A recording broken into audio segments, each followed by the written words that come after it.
The Montgomery estate was a palace. Marble floors stretched endlessly. Chandeliers hung like frozen fire, and servants moved as if choreographed. To the outside world, the Montgomery family was perfect, wealth beyond imagination, influence in every corner of the city, and a name that demanded respect. But inside those golden gates lived a girl who felt like a failure. Her name was Amelia Montgomery, daughter of tech billionaire Richard Montgomery. She was 17, brilliant in her own way, but every standardized test, every school exam, every measure of success told her the same thing: failure. Tutors came and went. Some lasted a week, others only days. They all left shaking their heads, telling Mr. Montgomery that his daughter just wasn't trying hard enough. Amelia overheard those words too many times to count. She'd sit at her desk with tears rolling down her cheeks, staring at numbers and letters that danced across the page, making no sense no matter how hard she tried. Her father grew impatient. "Do you know how much I've spent on your education, Amelia? Do you know how many people would kill for the opportunities you have?" Amelia would lower her eyes, whispering, "I'm sorry, Dad. I'm trying." But inside, she wondered if she was simply broken. At St. Augustine Academy, where the wealthy sent their children, Amelia felt invisible. Teachers treated her with forced politeness because of who her father was. Students whispered, mocking her failures behind her back. And then there was Ethan Parker. Ethan was the school janitor, a single dad who had taken the job when his wife passed away, leaving him to raise his 8-year-old son, Lucas. He wore the same faded uniform every day, patched at the elbows. His hands were calloused, his shoes scuffed. Most students never noticed him, or if they did, it was to make jokes about the man with the mop. But Amelia noticed something different. Ethan's son sometimes waited in the hallways after school, sitting quietly with a backpack full of worn books. And every time, Ethan knelt down to his boy's level, helping with homework right there in the corridor. No fancy notebooks, no private tutor, just patience, encouragement, and a pencil that had been sharpened down to a stub. One afternoon, Amelia lingered nearby, pretending to tie her shoes just to listen. "Remember, Lucas," Ethan said gently, "we don't start from the top. We start at 0. Every answer is built one step at a time. Mistakes just mean we're moving forward." Lucas's eyes lit up as he solved a math problem, and Ethan smiled like his son had just won the Nobel Prize. For some reason, those words, "start at 0, stuck with Amelia. Another tutor quit. A man with an Ivy League degree stormed out of the Montgomery mansion muttering, "Impossible. She's unteachable."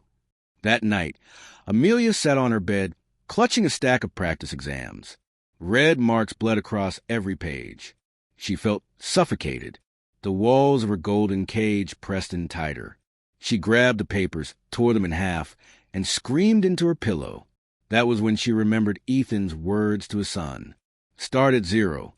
The next morning at school, instead of going straight to class, Amelia found herself wandering toward the maintenance wing. She hesitated, then peeked inside the janitor's closet. Ethan was there, rinsing a mop bucket. "Mr. Parker?" she asked timidly. He turned, surprised. "Miss Montgomery? Did something break?" "No. She shifted uncomfortably. "I saw you helping your son with math the other day. He actually understood it. And I can't seem to understand anything." Ethan put down the mop. "You're asking me for help?" Her cheeks burned. "Yes, please. I don't want my dad to know. Everyone thinks I'm dumb.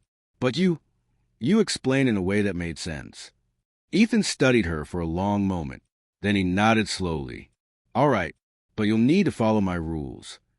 They met after school in the library, tucked into a quiet corner far from prying eyes. Amelia expected lectures and drills like every other tutor, but Ethan handed her a blank sheet of paper. "Write a 0, he instructed. She frowned. "What? That's not math." "Trust me." She scrawled a messy 0. "Good," he said.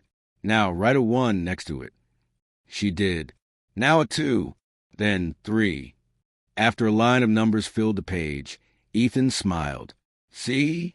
You just counted. You succeeded. The secret is to start at 0. Don't try to climb the whole staircase at once. Just take the first step. Amelia blinked. It was simple, too simple. But something in her chest loosened. For once, she wasn't starting with failure. She was starting with possible. They kept meeting. Every day, Ethan taught her in small, manageable steps. He broke problems into pieces, never scolding her for mistakes. When she struggled, he said, "Mistakes mean you're learning. If you weren't making mistakes, you'd already know this." For the first time in her life, Amelia began to understand. It didn't take long before rumors spread. Other students noticed Amelia staying late in the library with the janitor. "Are you serious? She's desperate enough to study with him," one girl sneered. "Imagine being rich and still stupid," another boy laughed. Amelia heard it all, but she didn't care. For the first time, numbers weren't enemies. They were puzzles. Words weren't walls. They were doors. One afternoon, when Ethan was helping her with a particularly tough algebra problem, she sighed. "Why are you doing this? You don't owe me anything." Ethan leaned back. "I do it because I know what it feels like to be overlooked. Everyone thinks I'm just a janitor. But knowledge isn't about money or titles. It's about believing you can learn. And you can, Amelia. You just needed someone to remind you." Her throat tightened. No tutor had ever believed in her like that. Weeks later, the school announced midterm exams. Amelia panicked at first, the old fear creeping back. But Ethan reminded her, "Start at zero, one step at a time. Don't think about the whole test, just the first question." On exam day, she walked into the classroom with trembling hands. Whispers followed her. She's gonna fail again. Her dad's money can't buy brains. Amelia sat down, closed her eyes, and whispered to herself, "Zero. Start at zero." When the results came back, the impossible happened. She hadn't just passed. She scored in the top 20 of her class. The school was stunned. Teachers whispered. Students gawked. Her father stared at the report card in disbelief. "Amelia, how did this happen?" She smiled faintly. "I had the right teacher." Word eventually reached the headmaster. "Miss Montgomery, is it true you've been studying with a janitor?" Amelia lifted her chin. "Yes, and he's a better teacher than anyone you've hired." The headmaster bristled, but before he could respond, Ethan entered, holding a mop. The room fell silent. Amelia stood and faced the entire staff. "You all gave up on me." "He didn't. He taught me to start at zero. Maybe if you stopped judging people by their job titles, you'd realize wisdom can come from anywhere." Ethan's eyes softened with pride. From that day on, Amelia no longer hid her lessons with Ethan. Other struggling students began asking if they could join too. Ethan hesitated at first, but Amelia insisted. Soon, a small group gathered in the library after school. Students from all backgrounds, sitting cross-legged on the floor while the janitor explained equations and life lessons in ways no one else had. Even Lucas joined in, proud to share his dad's secret. When Richard Montgomery finally discovered the truth, he was furious at first. "You're telling me my daughter learned from the janitor? After I paid for the best tutors in the world?" But then Amelia showed him her test results, her confidence, her smile. "Dad, money can't buy the right teacher. Sometimes the right teacher is the one nobody sees." For a long moment, Richard said nothing. Then, slowly, he extended his hand to Ethan. "Thank you for giving my daughter what money couldn't." Ethan shook it firmly. "All I did was remind her to start at zero." Years later, Amelia Montgomery stood at a podium at her college graduation, valedictorian of her class. Cameras flashed, applause thundered, and her father watched with tears in his eyes. But when she spoke, her words weren't about wealth, privilege, or success. "They told me I was a failure," she said to the crowd. "But one man taught me that failure isn't the end. It's the beginning." He said, "Start at zero," and I carry those words with me every day.